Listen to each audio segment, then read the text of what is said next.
Good afternoon, everyone. Well, it's not that easy to talk after Juniper, so you raised the bar. How to deliver speech? I'm not really good at making speech. So I'm the product manager of the NDS Association, and I would like to talk today about a very exciting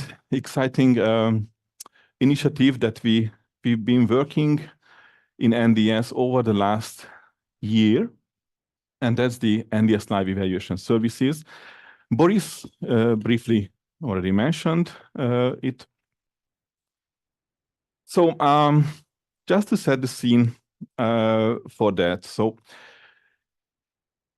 in NDS.Live, we provide a comprehensive resources available on the NDS.Live dev portal. And that's available not just for the NDS members, but also for non-members. We have the specification or the documentations there. We have user guides, best practices to help you to understand and implement NDS.Live. We have tools, Live Lab, Map Viewer, Package Builder. We have tutorials, how to guide you to go through certain processes in NDS.Live. We have reference implementations, not just for the cloud, but also for the client part. It can help you to work on some more specific implementations. And we have simple maps and simple applications, like the AutoSAR application. And we also have a support channel. So we have quite a lot of resources that helps our users, the developers, to work on, to understand NDS.Live and to work on solutions. Now let's look a little bit more on the sample maps. So currently we have the NDS islands. And islands, it's like some road elements inside the lake. So it's an artificial data. We made it to provide some samples to the engineers, to the developers, so they can better understand how we designed NDS.Live, how the specification works. And also in the working group, it helps to evaluate certain concepts and explore how to implement it in the specification. Right now we have 6 small NDS island samples. They are focusing on the NDS, on the lane layers, but they are limited in scope. They are small, they are static, and focusing only on the lane layers. And but the engineers would like to have more. They would like to have a more robust evaluation platform. They would like to test real-world data and dynamic data. And not just the lane layer, they would like to test it for infotainment, for hybrid navigation, for certain ADAS use cases. And we have non-members. They want to use or they want to explore NDS.Live for enterprise use cases. And as a developer, they would like to get the data right away, immediately, instantly. They don't want to wait for the managers that they start negotiating on signing an NDA with a map provider or signing an evaluation contract. It takes time. It takes sometimes weeks or months, while the engineer look for another solution that is available instantly. And from NDS Association point of view, we have a vision, and we would like to realize that vision. And having or offering NDS.Live evaluation services, we think that really helps to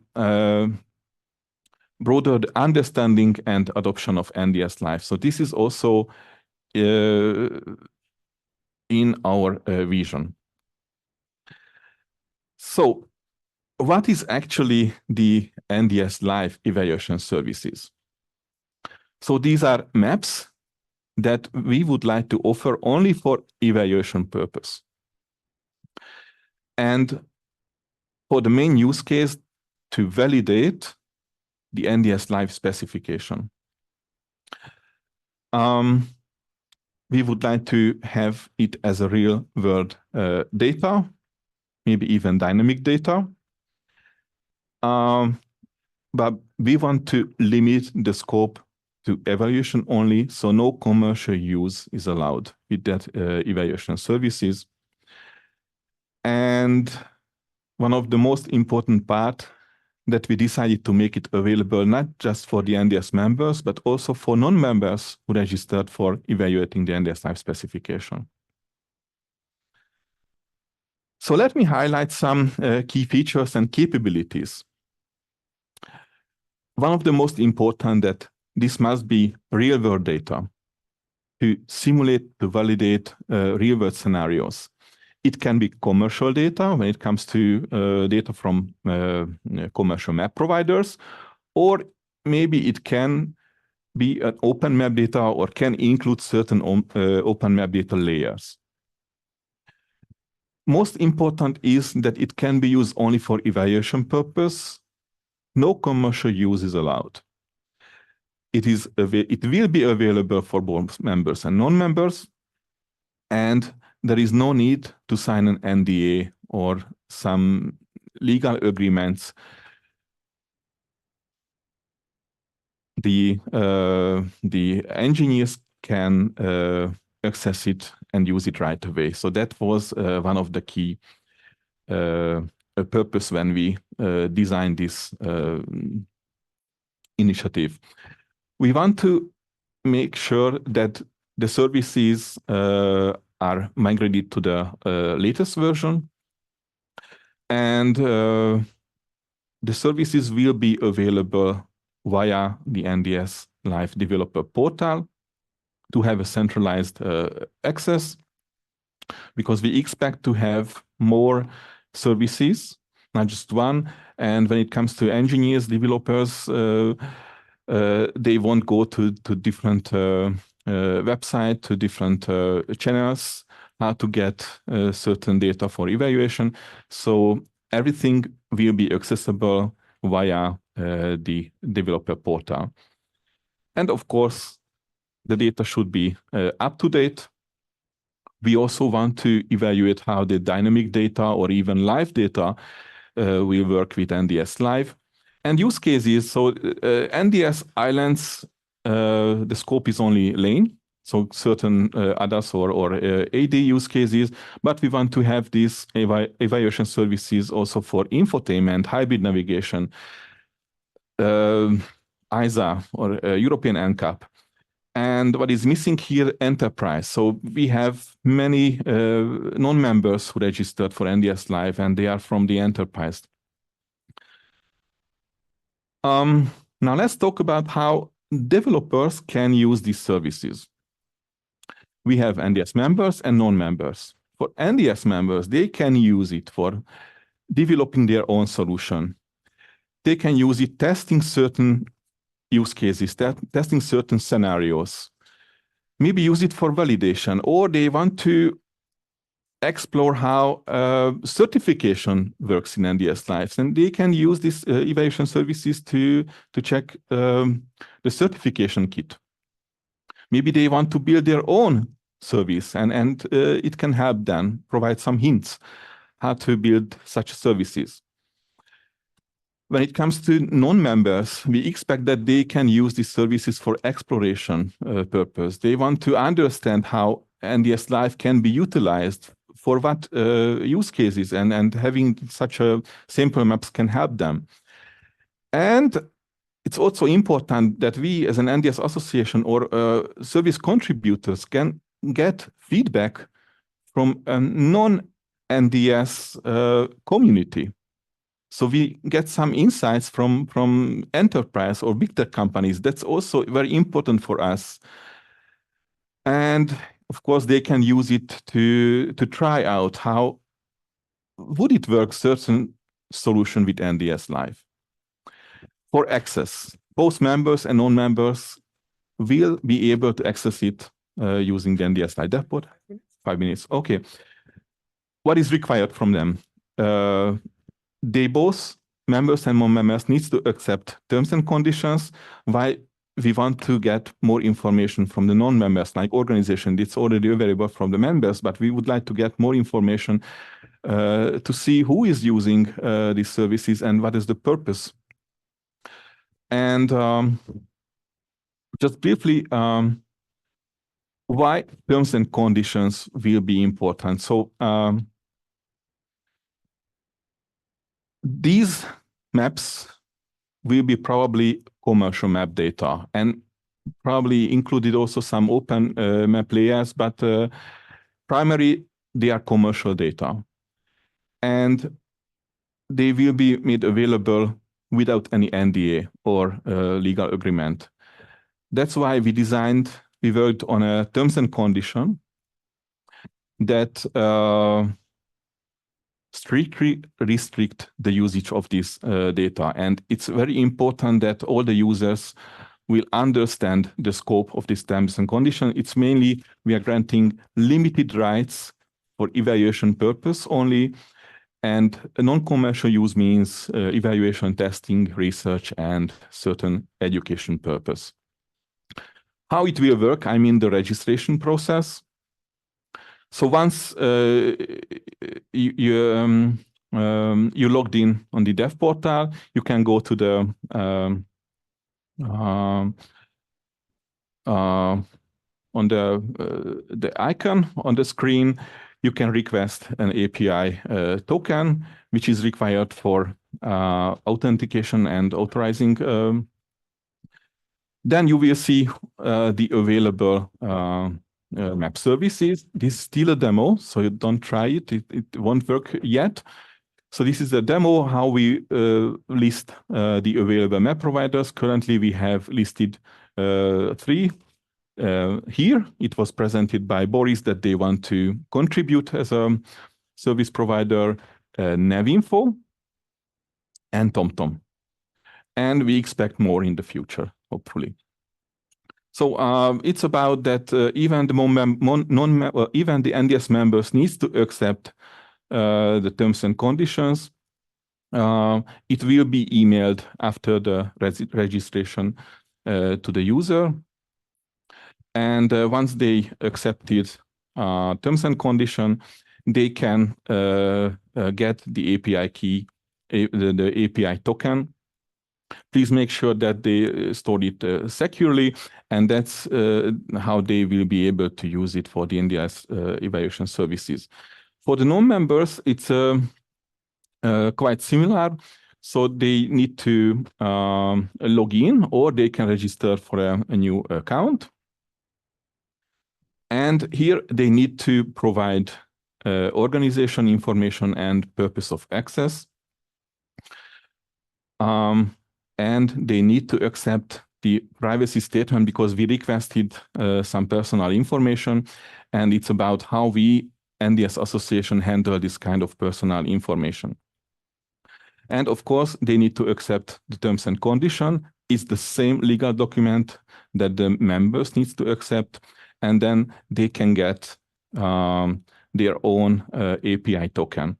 You can store it securely because you will be able to use it for accessing the service. And now you've seen we listed already 3 providers who would like to contribute. It's here, Navinfo and TomTom in the first phase. But this initiative is open to all members. So if you have some capabilities already in NDS.Live and you would like to promote it to the NDS community, then maybe that's the right platform for you. Or if you are a map provider and you would like to promote your data as an NDS.Live service, then again, that can be the right platform for you. We've been working on defining the framework for these evaluation services in the NDS product definition group. It's not yet finalized. We are already in the final stage. It's about the guidance, requirements, compensation, etc., etc. So if you are interested to contribute, then that's the link accessible for all members, or you can even come to me. And the final slide. So as I mentioned, this is not yet available. We wanted to make it available by today, but we still need to finalize the legal documents, so terms and conditions, the privacy statement, and also how to integrate the API token generation. We want to fine-tune it and make it available soon. So stay tuned for that. Stay tuned for the updates. We will notify all users once the services will be available, and it will be also announced as a blog post and also in the LinkedIn channel. If you have questions, you can also provide it offline. We have a support channel for all engineers, and we expect quite a lot of questions in the near future, how they can start using these evaluation services. Ludek? One question related to... That's No. okay. Stop. We have online participants as well. We still have a few, actually more than in the room. Huh? I have only one question related to the volume. If we plan to do the maximum volume for the services, this means that if we offer the usage of the map data, the real map data from from NAV info and TomTom, if the usage will be limited per month, for example, that they can only download the maximum volume of the data. Right. So currently the discussion is leading towards that that it is expected that the service host, like you as a service contributor, you will host the service. We and NDS Association host only the registry service, so you can set certain limitations if you want. That's up to you. Okay. Thank you very much. Who was first? I don't know. So, for me as the customer, it'll be interesting to see will this tree or whatever providers actually provide the same area for the evaluation, or they'll provide the different areas? Yeah, good point. We made a guideline for that. What are the priority regions that we expect that they make it available? Like when it comes to Germany, only certain cities in Germany. Second is US, certain part of the US, then Japan. And the best would be that the samples won't be overlapping. So it's not for comparison person. So it's better if a service contributor already offers a sample map for Frankfurt, then a provider B will provide a sample, let's say, for the Bay Area in the US. Actually, for me to be interested in that, both of them provide in Frankfurt. That will be for me as the customer interesting to see. You don't want to be compared. I think the service contributor would like to avoid that kind of situation. So it's not for that purpose. Hi, I'm Chirag from Here Technologies. In a B2B scenario, would the customer of NDS.Live based software product need also be to be NDS member as well? In a B2B? Yeah, so let's say hypothetical scenario, we sell navigation software powered by NDS.Live from Here Technologies to Microsoft. Does Microsoft need to? Normally not. Normally not. In what situations would they need to be? If they would like, yes, good point. Maybe that's for the chairman or for the administrator. As soon as you are aiming for commercial use, you have to become NDS member. As it is a black box. I mean, if it's written in your SDK, then they don't care. But as long as they are accessing. So basically, whenever you are accessing the spec or you need the spec because you directly want to read that data, you have commercially, you have to be member. If you say like you sell your SDK with an own layer on top, which makes NDS.Live a black box underneath, then your customer doesn't need to be an NDS member.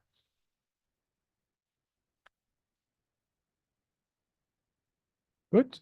If there's no more question, there was one. Yeah, I mean, they changed from the left side to the right side to keep Martin busy. Sorry for letting you walk. Just one question in the TNCs. Are we making sure that machine learning, for example, is not allowed?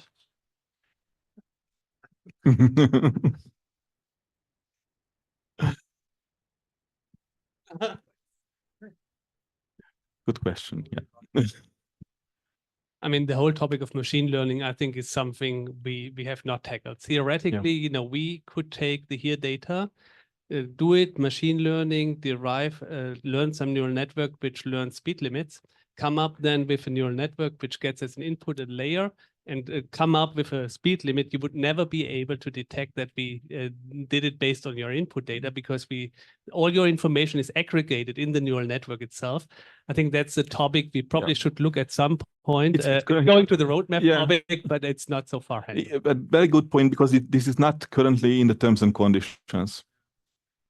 So yeah, we need to review it and double check it with the lawyers how to include it. I think that the comment from Björn is valid. No derived works allowed. Something like this should be in. Mhm. Good. So no more question. Then thanks again, Otto.